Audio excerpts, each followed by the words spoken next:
Hello, I'm Toycat, and welcome back to QnA Saturday. QnA Saturday is a weekly series I run on my channel where I answer your questions about a variety of subjects, some of them related to Minecraft, some of them just related to a bunch of other stuff. I figured that's the best balance for this sort of thing moving forward, and I figured, with that said, if you want to leave any questions for next week's Q&A, because all of these do come from last week's, you can leave them in the comments down below, or follow me at Toycat on Twitter, which is where I'll tweet out if I want to get any questions from there. So yeah, with that said, I hope you do enjoy this week's Q&A Saturday. If you do, like it and let me know, because it helps out the channel a lot, and lets me know you do like the Q&A videos. Again, with this new kind of format where we kind of mix both, that's the kind of feedback I got there. It's like a lot of people kind of like the other stuff, a lot of people like the Minecraft stuff. Let's just combine it and see if that makes something good too. So with that said, let's move into the very first question we have this week, which comes in from Slimonian456, who asks #Q&A. Toycat, what was your first ever build in Minecraft, and what was your latest one? So what was my first ever build in Minecraft? So this was back in like 2011 or something like that, when I first played, alpha or beta Minecraft at my friend's house. Basically, I was addicted to the mining aspect of the game long before I enjoyed the building, so I just went mining. I had this really long tunnel system, and I had a few stacks of cobblestone, so I figured, let's start building something with this, let's see what we can do. So I just climbed to the top of the hill that my mine was actually in, and I just built myself like this weird cobblestone building. It was kind of like a church almost. It was a very, very messy build. It got blown up by a creeper or something like that, but yeah, my very first ever build was a very ugly, I assume it was a church, like I can picture in my head, and I still don't know what it is, which is the funniest thing. And yeah, it was one of those just typical, I have these blocks, let's make a build out of it thing. And what was my most recent build? My most recent build is probably the battle minigame lobby for Minecraft. In fact, after this video, I'm going to be recording whatever you're seeing in the background. So my most recent build is whatever you're seeing being built right now that even I don't know about. So yeah, with that said, let's move on to the next question here, which comes in from Chanka. So Chanka asks #Q&A. Will you ever increase the amount of questions you answer in each video? Love non-Minecraft questions, by the way. And what other games will you be streaming in the near future? So will I ever increase the amount of questions? Probably not too much. I might do like a mega Q&A Saturday one week for some bizarre reason, with like more than that. But honestly, 10, 11, or 12, which is what I do every week, by the way, it's just a kind of nice formula. It's like you can kind of expect what's coming in the video, you can expect where you are, and I also just like that it means that I can get a relatively high quality compared to like if I went with like 100 questions, I would have questions that are like, hey Toycat, can you spell cat for me? And I'd be like, C-A-T, I think? But yeah, that's the reason why 10 questions right there. I think it'll be staying roughly like that, but I can't say for sure, I just assume that way. And what other games will you be streaming in the near future? So yeah, if you don't know, I stream twice a week on YouTube, Tuesday and Thursday evenings, and Tuesday evening, or it's Tuesday evening UK time, 8 PM GMT, but yeah, on the Tuesdays I do like variety games. I have a few games lined up for the future. So next Tuesday, the Tuesday closest to this Saturday, is going to be Minecraft Story Mode. There's episode 7 out, it's one of the last 2 episodes. I'm kind of curious about it. It's not obviously aimed at me, it's like, aimed at people like younger, but it's still kind of interesting to play that game. Then the week after, assuming nothing else comes out, I have Morrowind that I bought deliberately for this. Morrowind is the prequel to to Skyrim, which is how most people know it. It's the Elder Scrolls 3, and it's meant to be, like one of the grandfathers of RPGs. I figured it'd be a fun little thing to check out. And then also,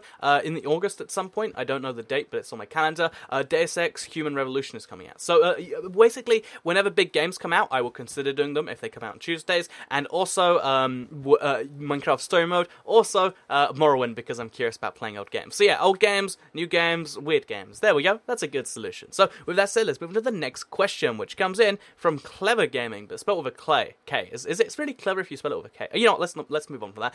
Will TU40 be the biggest update ever, Toycat? Also, how was your day? #TU40. Also, are you a Toycat? Okay, am I a Toycat? No, I am a human. I'm a flesh human, but IBX Flesh Human wasn't a very catchy username. How was my day? So far, again, I record these in the mornings because I like jumping straight into some Q&As. It's an interesting way to like jump straight into the feedback from you guys. And yeah, my day's going pretty well so far, but I can't really judge so far. I'm still a tiny bit sunburnt, which is annoying, and that's kind of that. And also, will TU40 be the biggest update ever? So will TU40 be the biggest update? Almost certainly not. Even if TU40 happens to be the next content update, I imagine it wouldn't be as big as the 1.6 one, but TU40 is unlikely to be the next one. It's just what we call it right now because, again, update systems, there's no real name for the next update until it comes out because of the way console updates work. I've gone over that in previous videos, but for now I'll just say whatever the update that we're calling TU40 might be the biggest update, but TU40 itself won't be, but you can see why that gets confusing real fast. So yeah, with that said, let's move to the next question, which is about, okay, it comes from Swordblock Gaming, sorry, which is about Europe, because they ask #Q and super serious. Britain left the EU. Will you still be able able to go to other countries, Italy, Germany, etc. It's funny, yeah, a lot of people like just heard the news of the EU thing and don't really know the specifics, which I don't blame you because it's really, really complex. But yeah, Britain leaving the EU has no effect on my travel plans, at least for the next 2.5 years, because although we had the vote to do it, we're not actually going to start doing it for 6 months, and then we're not actually going to be left for 2 years. So in that 2.5 years, I can still travel entirely freely across the entirety of Europe, and if I really decide it's in my interest, if there is some weird policy going up after we leave, I can just get a citizenship in one of those countries during that 2-year process. Like, I can become a Swedish citizen or a German citizen or something. So, or not only for those countries, but like a French citizen, a Dutch citizen, which I might end up doing if worst case scenario I really need to. So yeah, if Britain leaves the EU, we'll still be able to go to other countries. Yes, especially for the next 2.5 years where I just have to do nothing. So yeah, there's your answer to your question. And to everyone else that I know, again, a lot of people don't live in Europe, a lot of people don't know the specifics. I am going to be entirely fine with my travel, even if it was the worst case scenario. I just have to get a visa each time I went somewhere, which would be a bit annoying, but that's that. So yeah, next question comes in from Team BLTT, who asks, I can't wait for you to finish the lobby. I can't either. It's been a pretty fun build. I'm giving it a break this week. I'm gonna take some time away and then go back in and like finish the towers or finish all the walls or something like that. But yeah, also my favorite 3D Zelda is Wind Waker, and 2D is A Link to the Past. So I thought that was the same as me because I really liked Wind Waker, but it turns out my favorite 2D Zelda, because it was sitting just over there, it's A Link Between Worlds. So yeah, basically I think it's the sequel to that game, and although this is something I would recommend to anyone out there that has never played a 2D Legend of Zelda game, it is an entirely different game, but they are really, really cool in 2D. Like, it's like two entirely separate series that have the same main character. I have to recommend A Link Between Worlds for the 3DS, or if you're just playing on a PC and you want to use an emulator, play the original Legend of Zelda, the one for the NES, I guess it would have been. I found it incredibly fun. I streamed it on YouTube a long time ago, and it was great time. So yeah, there's the answer. I don't know if that was a question actually, but there's the answer to your statement. So next question here comes in from that guy from the Cornerstone that likes Cheetos, who asks #QnA, why are you always trying to make your worlds flat for your builds, kind of like this video? Just make a super flat. So in this video I think I'm using a super flat, but they mean in the previous video where I was flattening the world. Well, honestly, to me, it is one of the fun parts of building, and I know this is bizarre, is having to go through the effort of making the land perfect for what you're doing. And even though that seems kind of tedious to some people, I really like that you're taking this world, you're terraforming it into your own thing, then you're building and you're making it the way you want it to be. So yeah, if you just build on super flat, you might be like, oh, why not just copy paste the builds from the PC? And at some point you're just like, well, it's the process is the fun bit, not the end destination. So that's the reason I do that, just in case anyone else out there is curious. Even though I recommend seeds with flatlands, if you want to just play around and have fun, go with a random seed, try and turn your mountain into a flat ground. I find it fun anyway. So yeah, that said, let's move on to the next question, which comes in from Mousa Salem, or Musa Salem. I'm sorry if I butchered your name. And they say, Toy Cat, I think you just don't want to do anything. So this is in response to last week where I said I'd really love to be like the president but not have to do anything, or like be at work a job where no one knows what I do, or I named a lot of like non-jobs basically. And that's true, right? I don't know if everyone else is wired this way or if it really is just me, but if I had the choice, it would be great not to do anything. I'd get bored of not doing anything, but I'd like to not have to do anything. I'd like to be able to wake up on like a Thursday morning and say, you know what? Today is the day of nothing. I'm going to go and play a round of, I don't know, golf, whatever people do when they don't have things to do. That'd be great, right? Or like, I'm going to go play video games. Today is a Minecraft day. That's all we're going to do. So, yeah, that's the reasoning. Is everyone else not the same way? If you had the choice to just do nothing, would you not take that choice? I know I would personally, but maybe I am different to everyone else. So, yeah, that said, let's move to the next question, which comes in from TJ Minotti, who asks #QnA.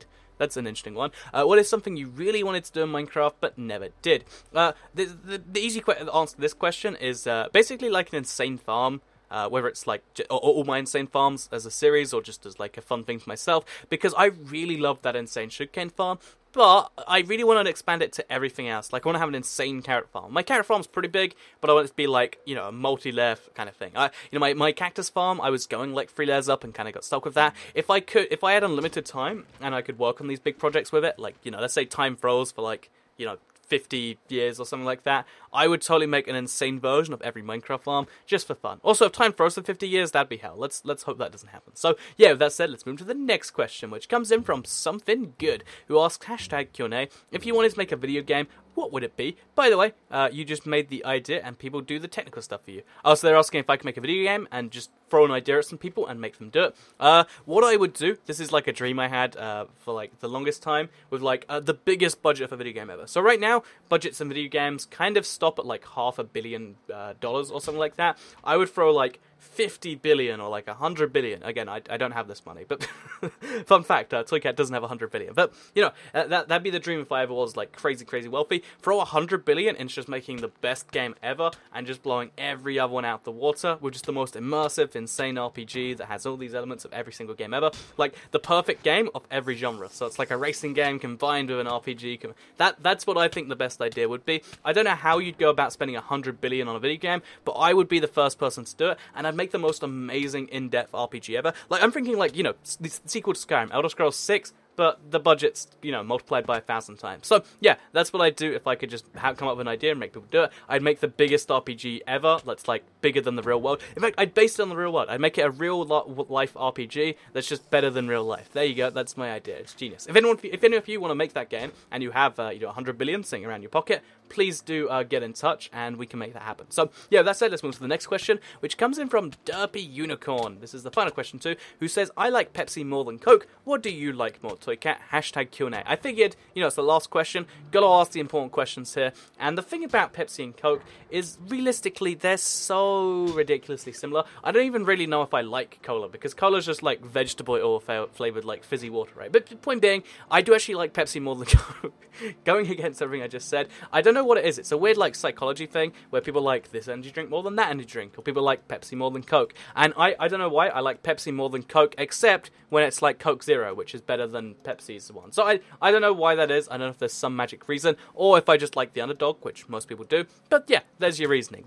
Both Pepsi and Coke spend way too much money convincing you that their particular formula is better, and I'm pretty sure they're exactly the same, and it's all a giant troll. So yeah, with that said, a nice controversial one to end on here. I hope you did all enjoy QnA Saturday. If you did, you can use a thumb up and you can let me know. Yeah, that's always a cool thing. Leave comments in that thing down below there if you want to ask questions for next week, because that's where I take all of these from. And as always, follow me at IBXToycat on Twitter, because there's good things there. And also, subscribe if you're new around here. I make videos like this every single day on my channel, and if you subscribe, you'll see them daily on your homepage. Thank you all very much for watching this video. I think that outro's out of order, but you know, we're here now, so goodbye.